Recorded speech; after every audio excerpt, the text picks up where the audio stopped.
Hi guys, it's Ash, and I am here today to talk to you about grief and what you can expect socially, physically, emotionally, all the different layers of grief.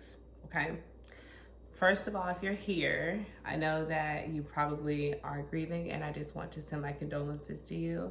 I'm sorry for your loss, and a part of making this video is to let you know that healing is possible and you can and will get through this, okay?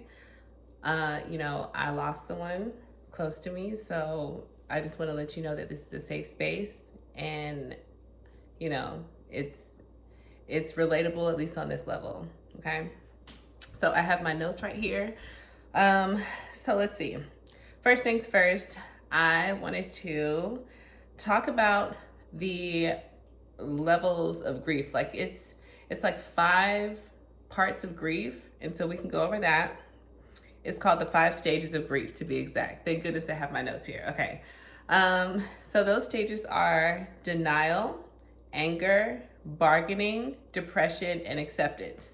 So I gotta say that I've been through pretty much all of these. And when you see these like listed, like if you Google them, it's kind of like, what is it? You know what I mean? Like, so does it mean that, okay, the first one that I said is denial, right? Just like, there's no way that this happened. There's no way that this person is no longer here. Like, you just can't even wrap your mind around it. And you find yourself saying things like, I just can't believe that they're just not here anymore. You know what I mean? That's kind of like the denial stage. Clearly, that's not the acceptance stage. But what I found is that I kind of went from denial to anger to bargaining, and the bargaining one was kind of confusing. So to explain the bargaining one would kind of be like,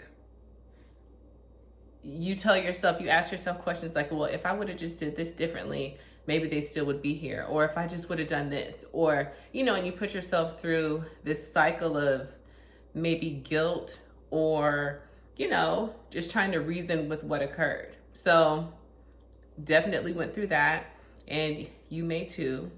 Then there's depression, which seems obvious. But you go through deep sadness, hopelessness, emotional fatigue, physical fatigue. A lot of things come with that. But yeah, I mean, I would say that I've experienced all of those. Some people experience all of them. Some experience some of them.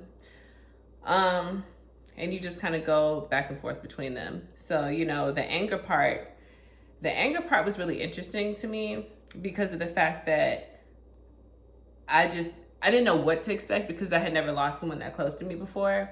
But the anger part kind of caught me by surprise because when you feel that wave, it's just like, it's just like, I can't believe that this person is not here anymore. And it goes beyond the denial. It's just like, I just don't get it. It's just not fair. Like, why me? Why them? Like, no, like, it just doesn't make any sense. No. And it's just, there's this rage. And I heard somebody describe one time that grief is similar to someone screaming, but you're screaming on the inside. And I was like, man, that's really accurate. Like, I can really identify with that. Like, sometimes I would just feel myself just literally screaming from the inside.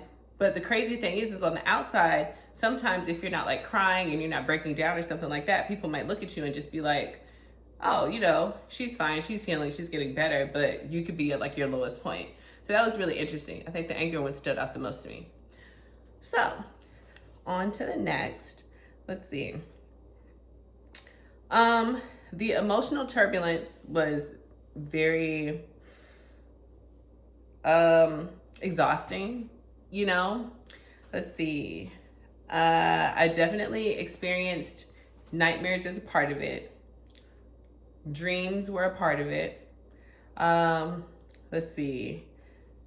Unexpected waves of sadness definitely caught me off guard because, 1 minute I felt stable in my emotions, just like, okay, I'm having a moment of normalcy. I feel like everything's fine.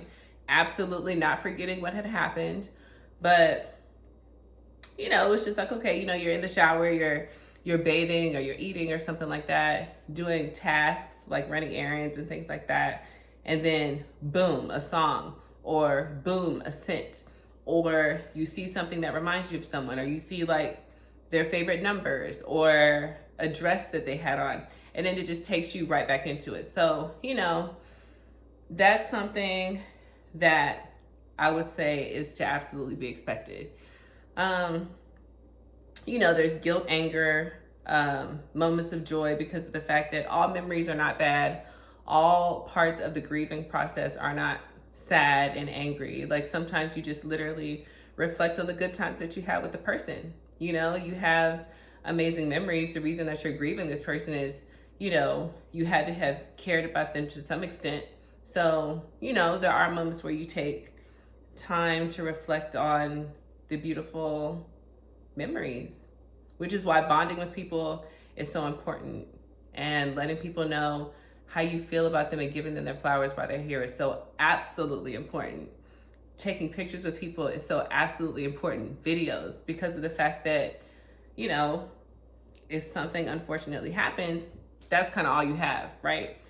So, in addition to lessons that they taught you and things of that nature, maybe you have children with them, you have that.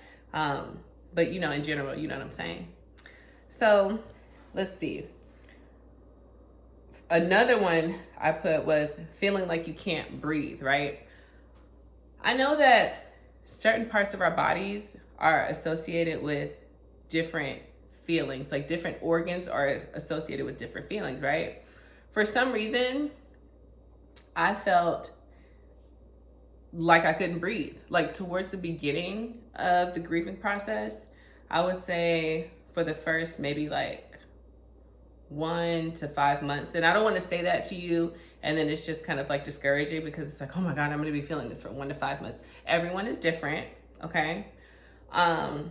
My situation was pretty sudden, pretty traumatic, just a lot of things associated with it. So, you know, just that feeling, just like it was difficult to, even though I was taking deep breaths, I felt like my lungs weren't actually inhaling, if that makes any sense. It just feels extremely heavy. I remember feeling that. And, you know, from time to time, I still feel that. It was about a year ago, a little over a year ago. So definitely felt that. I felt some tension in my stomach. Like I felt just like a tightness and just like a, like, you know, like a lovesick feeling. Just like, I just can't believe, you know, like feelings associated with confusion and just like missing the person and just deep sorrow and agony. I kind of felt that more so in my stomach. When I would cry though, the tears and the drama that came with the type of crying that I was doing, because it was so hard, it would definitely give me headaches. So that's something that I experienced for sure. Let's see. But on the flip side, I will say that with healing comes different ways that you look at grief, different ways that you analyze what occurred, different ways that you end up processing it. And what I mean by that is eventually you may arrive at a point where, and maybe you haven't gotten to the acceptance part yet, but there may be a time where you just decide that you are going to be inspired by this person's existence. You know, you will think about like, okay, if this person was here, would they want me to be grieving this heavily? Would they want me to be absolutely depressed and incapable of movement and incapable of functioning, and, you know, lack of sleep for days and days? And, you know, because sleep is very, lack of sleep is very detrimental to your health. I read an article on CNN one time, and it actually said that lack of sleep consistently can disrupt your memory, and it can be worse than smoking cigarettes. So prolonged lack of sleep is not good, but it is a part of it. Like I didn't sleep sound for a very long time because of the fact that, you know, during the day, you know, you can busy yourself, you can kind of distract yourself, you can be doing things. Maybe there's work, maybe you have children, maybe you're in school, you know, errands, cleaning up the house. You know, we all have things that we have to still do, responsibilities, right? At night, it's almost like everything just gets quiet. So it's almost like you just really can't do anything but think about that. Like the wheels just start actually turning harder, even though throughout the day you do think about it. But at night, it's wild how it happens. And then next thing you know, it's 1 o'clock in the morning. Next thing you know, it's 4 o'clock in the morning. Next thing you know, it's 8 o'clock. Time to get up, time to get your day started. Maybe after a couple of days of that, I noticed that I would just kind of like fall asleep, like pass out, fall asleep in the bed, just like, oh, my body just knocked out. Like there was no more staying awake, you know? Excuse me. And one time, because of the fact that my thoughts were going so wild at night, I would just kind of keep a television show on, or like maybe like a video, a podcast. Maybe I would get on Instagram and just scroll, you know, endlessly scrolling, just to keep myself distracted with images, sounds, you know, stories, things of that nature. And because of that, you just keep the engine running. It never turns off. So that's a very real part of it too. But like I was saying initially, on the flip side, there's a moment where you may become inspired. And this is more on the positive note. I know the whole video I've just been like, you're gonna feel this and it's gonna be so horrible. But no, there's another side. And you just kind of reflect on the life that they would want you to live. If they were looking down on you or looking at you in the room, you know, I don't wanna suggest anything, but you know, if they were in the room with you just looking at you, would they want to see you that way, or would they want to see you pick up, keep going through life, be the best person that you can be? You know, at the end of the day, when someone passes away, it can really remind you of your mortality. And it can kind of let you know, like, hey, that bucket list, you need to get started on that bucket list. The goals that you have, go ahead and start executing and planning, you know. And that's just like something that occurred to me, that kind of happened to me. It may not be a part of your journey, and that's fine. But I just kind of jotted down the things that happened to me. So me becoming involved with the Winter Art Challenge is directly related to my grief, because of the fact that I was just like, you know what? This would be something great to lock into. It'll be good to pour into myself. You know, just do some things that are absolutely productive.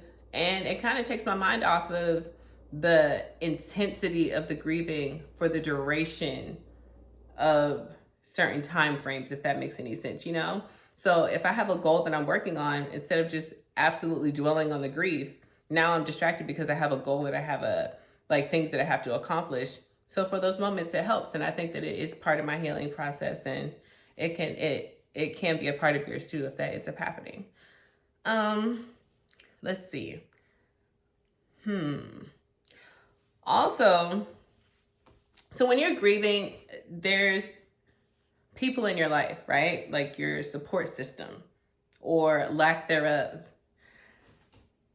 There's people that will show up for you that you never expected to show up for you. Like people who maybe you don't have the closest relationships with, people who, you know, you didn't even really know for real, and they heard about what you were going through, and they just come through with the come through, and they just, you know, offer their presence.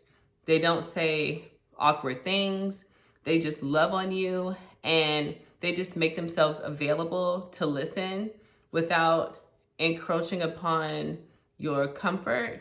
Those people are just absolutely incredible. And you will really be surprised at the people that step up when you're grieving. I hope that you do have a support system, because on the flip side, there are people who will be incredibly close to you and people who you would just kind of like expect to be there for you in certain ways who just absolutely aren't. Okay. Like some people will just, for whatever reason, like of course, comforting someone who's grieving so heavily is uncomfortable. So maybe they'll just kind of not be there because of that, because they don't know what to say, they don't know what to do. But you know, there'll be some people who don't come to the funeral. There'll be some people who don't help you maybe plan a funeral, or there'll be some people who just absolutely don't say anything and get very distant. And I just want to encourage you to, if you have it within you, to give those people grace, because of the fact that everyone is affected by grief differently. And some people just would rather stay away because they don't want to say the wrong things and they just don't know what to do. So instead of cutting people off and they're not there for you during this time period, I just would just encourage you to, if you have it in you, give them the benefit of the doubt. You know, at some point you can tell them, hey, you know, I want to talk to you about something that's been on my mind. You know, I really expected you to be there for me and it really hurt me that you weren't, you know. But on another note, when you have expectations of people, sometimes you just get let down, okay? Don't expect anything from anybody in the grieving process, okay? Because in life in general, when you expect things from people, that just leads to disappointment. So, and that's just it. I mean, some of the people in my life that I just thought were just gonna be doting on me and just like, oh, Ash, you know, they were just like carrying on as if like nothing even occurred, you know, and it was just very bizarre, especially the people who like negatively were a part of like the situation. You know, it's just very strange. So I just wanted to, you know, mention that. Let's see. Oh, manipulation. So one of the points that really made me want to do this video is, you know, when you are, if you're a woman, okay, and possibly if you're a guy too, I don't want to leave you guys out, but guys will see that you're emotionally vulnerable and try to manipulate you based on that emotional vulnerability. And it's very calculated. It's very unfortunate. And sometimes it's just very obvious, but it's just like, you know, they'll hit you with the, oh, you know, hey babe, you want to go get a drink? Like, I know you're grieving. You want to like step out and get a drink or something like that? Like, or within an unreasonable amount of time, like they'll say, oh, hey, you know, let's go hang out. You know, I just want to get your mind off of some stuff. Like, you know, if we hang out, it'll probably get your mind off of it. I don't want you just walking around sad. I just want to make you feel better. And then in your head, you might be thinking, dude, you are not going to make me feel better. You know what would make me feel better? If this person comes back to life. Like if this person literally comes back, there's nothing you can do.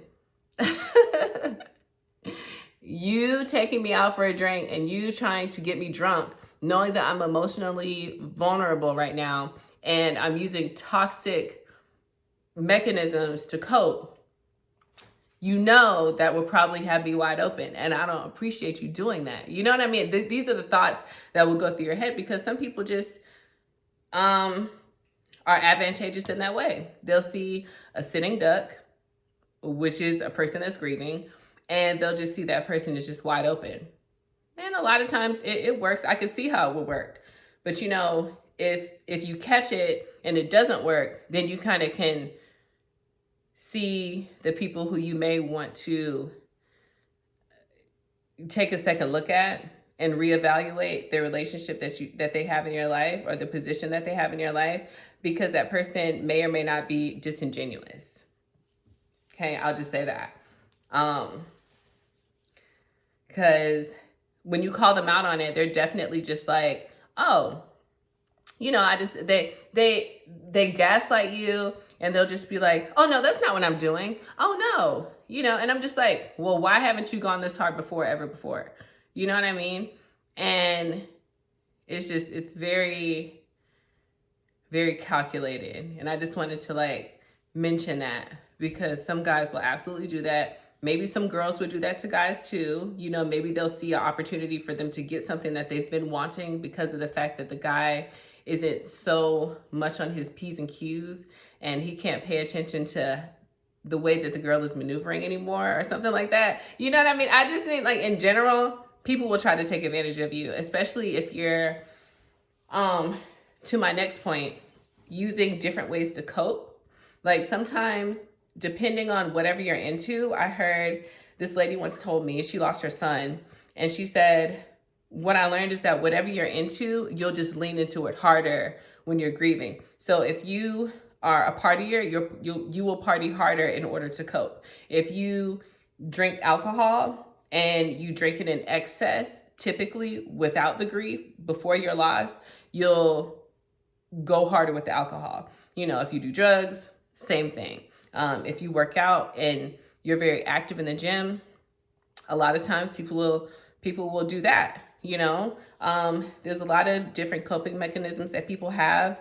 And that's just a part of it. You know, I ate a lot, you know, and it's really interesting because typically, like, when I've gone through like breakups and things like that, I never was the girl to be like, oh, you know, I'm just gonna eat and eat and eat. Like, that wasn't me. I surprised myself. And one of my friends had to actually call me out and say, like, hey, you know, you are gaining weight.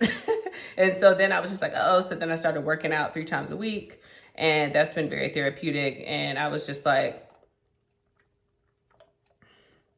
you know, either I'm going to be depressed and grieving, or I'm going to be out of shape and uncomfortable in my clothes. It's not going to be both. Okay. So I'm going to get into the gym, get myself together, get those endorphins, get those feel good hormones pumping through my body, and get back in shape. And I'm really grateful that I did that, because, you know, you look in the mirror, you're not happy with what you look like because of the grief, and you know that it's directly related to the grief.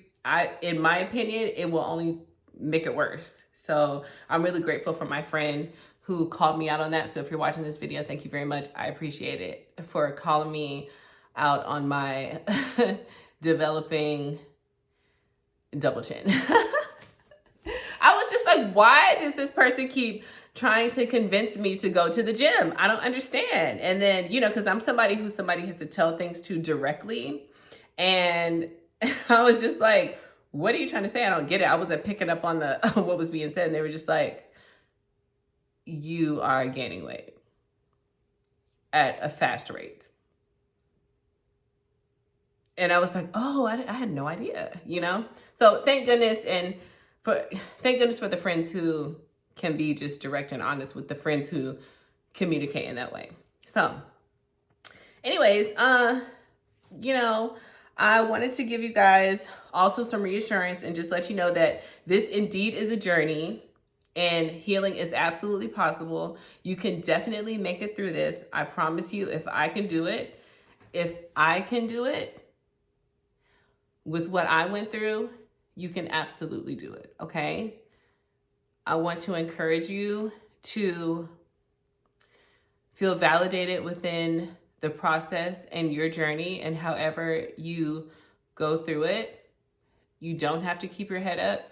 Cry as much as you need to. Do what you need to do. But just realize that you can make it through this, and it does get easier. And that's pretty much it. I think there was a couple more points that I had of, you know, sometimes people will say things just like, oh, you know, it's something that you'll never get over, you know, or they'll say things like, oh my gosh, like you'll never be able to, like when kids, you know, like let's say somebody lost their kid, they'll be like, oh, you know, wow, when you see other parents taking their kids to prom, like it's going to be so difficult for you. And wow, you'll never be able to go to your kid's wedding or anything like, you know, they'll say things and they'll be having a moment because they're experiencing what they feel that you're feeling, not realizing that that is the worst thing to say, because it's just like it's just making it so much worse. But then you have the people who kind of tell you that it is going to get easier. And that has been one of the most comforting things to hear, really. And that's it. I love you guys. You're going to be okay.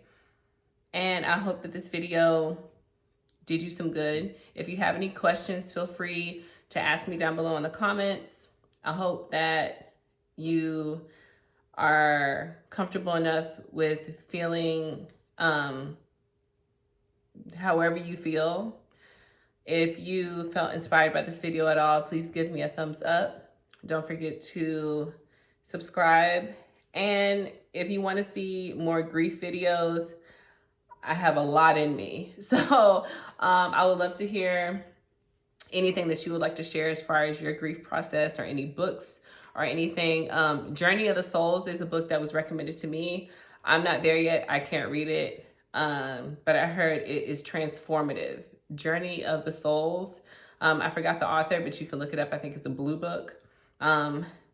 Yeah, so if you're strong enough and you're there and capable of reading that, I heard it helps a lot with just coming to terms and understanding on a scientific level what is going on. Okay. Yeah, but I love you guys. Take care. I don't want to get to rambling. You know, I just could go on and on. But yeah, let me know if you have any questions and if you want to see any more grief content. Take care of yourself. Bye-bye.